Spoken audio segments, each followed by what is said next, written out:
전염성이 아주 강해요. 전염이 굉장히 잘 됩니다.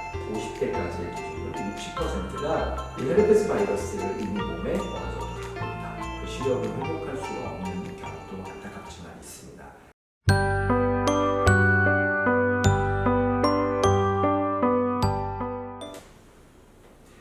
안녕하십니까. 서울글로안과 차용재 원장입니다. 오랜만에 영상을 촬영하게 돼서 굉장히 기쁘고 또 즐겁습니다. 오늘은 가을철 환절기에 주의해야 되는 바이러스 질환에 대해서 말씀드릴 겁니다. 여러분들 중에 피곤하면 입가에 뾰루지가 나는 분이 계시죠? 컨디션이 며칠 좀 이상하다, 뭐 잠을 좀 못 잤다, 또는 업무가 많아서 야근을 했다 이러고 며칠 지나 보면은 요 입가에 빨간색 수포처럼 올라오면서 간질간질하고 집에 있는 막 땡땡솔, 그 다음에 세레 땡땡지 뭐 이런 거 그냥 바르고 며칠 지나면은 저절로 낫고 이래서 넘기는 분이 계실 텐데요. 그 피곤하면 면역이 떨어지면 입가에 수포나 포진이 생기는 질환은 대부분 헤르페스 바이러스의 감염자에게서 나타나는 흔한 피부의 소견입니다. 근데 헤르페스 바이러스가 입가에 피곤하면 재발하는 분들 중에 일부 그 바이러스가 눈에 염증을 일으키는 경우가 흔한데요. 이것이 굉장히 눈 건강에 중요해서 오늘 이 부분에 대해서 말씀드리고자 합니다. 무더운 한여름이 지나고 이제 가을로 접어들었어요. 근데 몇 주 지나면 단풍이 낙엽이 되고 우리 이제 겨울이 올 거예요. 그러면 여러분들 요새 아침에 일어날 때 약간 쌀쌀해지니까 잘 못 일어나시겠죠? 환절기 때 우리 몸이 낮아지는 이 온도에 적응을 하느라고 일어나기도 힘들고 몸도 찌뿌둥하고 면역이 떨어집니다. 이렇게 면역이 떨어질 때 아무 이유 없이 입가에 포진이 생기듯이 바이러스가 우리 몸에서 활동을 하게 되죠.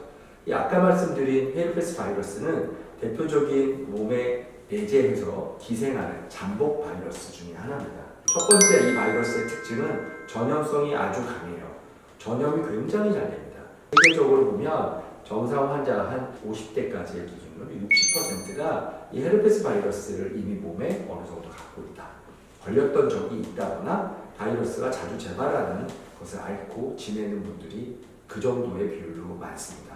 근데 이 헤르페스 바이러스가 특별히 심한 염증을 일으키지 않으면 우리가 모르고 생활을 하게 되는데 주의해야 될 거는 사람이 많은 곳을 갔다 와서 눈에 충혈이나 잠깐 눈이 피곤하다. 특히 요새 가을철에는 뭐 단풍놀이를 갔다 왔다. 또 주말에 사람 많은데 막 구경하고 갔다. 그러고 나서 눈이 좀 충혈되고 간질간질해서 알레르기인가라고 그냥 넘길 수가 있는데요. 그런 증상으로 시작되는 게 헤르페스입니다. 그 가벼운 증상이 만약에 며칠 지속되면서 충혈이 더 심해지거나 눈물이 흐르거나 눈앞이 뿌옇게 보이는 것 같다.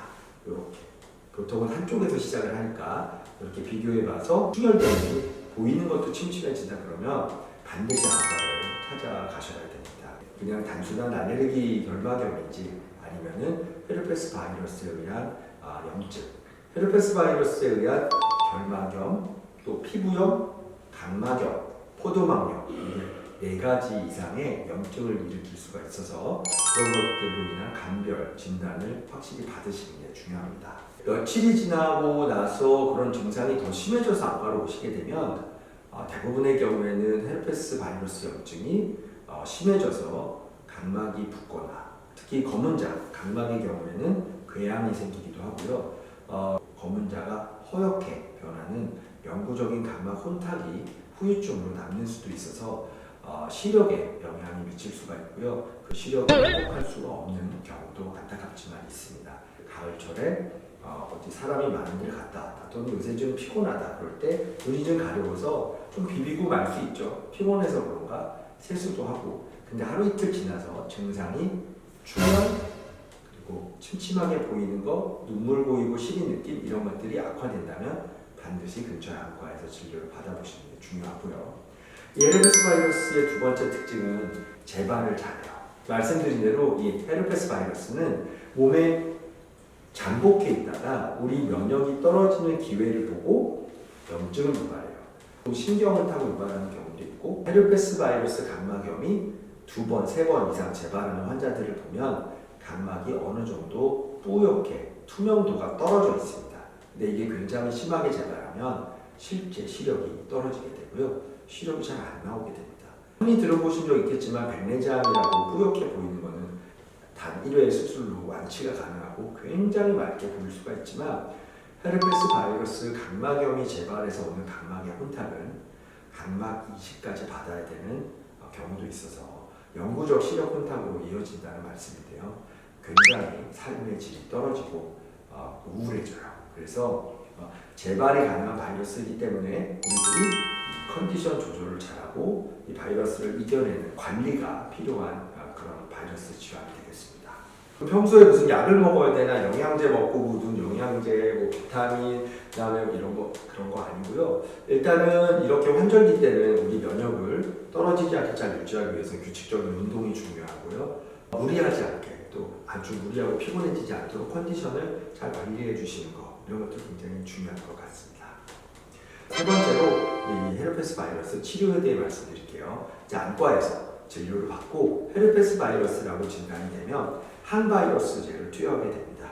각막 또는 결막 또는 포도막 여러 가지 부위에 따라서 치료의 방법은 좀 다른데요. 항바이러스제를 안약으로 쓰고 먹는 약을 쓰기도 하고 또 눈 안쪽에 안구의 내부에 포도막 같은 데 염증이 심하면 스테로이드 소염제를 쓰기도 합니다. 염증의 정도나 이렇게 위치에 따라서 치료하는 약에 사용하는 약의 횟수, 또 종류, 또 치료의 기간 등이 굉장히 차이가 많이 납니다. 또 환자분 자체의 면역력이 아주 중요한 영향을 끼치니까 환자분들께서 반드시 늦지 않게 안과를 방문하셔서 진료를 받으시고 전문의의 처방에 따라서 치료를 잘 받으시는 게 굉장히 중요해요. 어떤 분들은 수개월 또는 그 이상의 치료 기간이 필요한 경우도 있어요. 완치가 됐다라고 할 때까지 치료를 받으러 꾸준히 다니시는 것이 굉장히 중요합니다. 이렇게 바이러스가 재발도 잘하고 또 치료도 오래 걸리고 타이밍이 늦으면, 그리고 전염력도 강하니까 결국 우리가 예방을 생각하게 되는데, 헤르페스 바이러스를 예방하기 위해서는 피곤함의 입가에 표진이 생기거나 뾰루지가 생기는 환자들은 절대 눈을 비비는 습관을 없애야 돼요. 나도 모르게 무의식적으로 입을 가려워서 한번 만지거나 휴지로 밥 먹고 식사하시고 입을 닦았는데 거기에 바이러스가 손에 잠깐 묻어 있어요. 가려우면 눈을 비벼요. 그러면 바이러스가 옮게 되는 거예요. 그만큼 전염력이 강하기 때문에 절대로 포진이 생기는 분들은 포진이 심할 때마다 병원에서 진료를 받아서 바이러스를 좀 활동성을 낮추는 치료를 받는 게 중요하고, 그리고 절대 눈을 비비지 않아야지 이런 생각을 좀 하고, 또 눈을 비비는 습관이 있으면은 눈을 비비는 습관을 없애기 위한 노력이 부단히 필요합니다. 또 한 가지는 이제 아까 말씀드린 대로 내 몸의 컨디션을 잘 조절하는 거예요. 그래서 면역이 떨어지지 않도록 특히 환절기에 늦게 일어나고 침대에만 누워 계시지 말고 조깅도 하고 운동도 하고 이렇게 해서 컨디션을 좀 잘 유지하는 게 아주 중요합니다. 바이러스라고 하는 건 인류의 친구처럼 60% 정도의 환자들이 갖고 있을 정도로 굉장히 많이 보균율이 높은 바이러스입니다. 이 바이러스가 눈에 들어오면 영구적인 혼탁, 시력의 저하 때문에 치명적인 영향을 주는 경우가 있어요. 그래서 간단히 생각할 게 아닙니다. 환절기에 몸이 좀 피곤해지지 않도록 조심하시고, 또 컨디션 관리도 잘 하셔서 눈 건강을 잘 지키시기를 바랍니다. 감사합니다.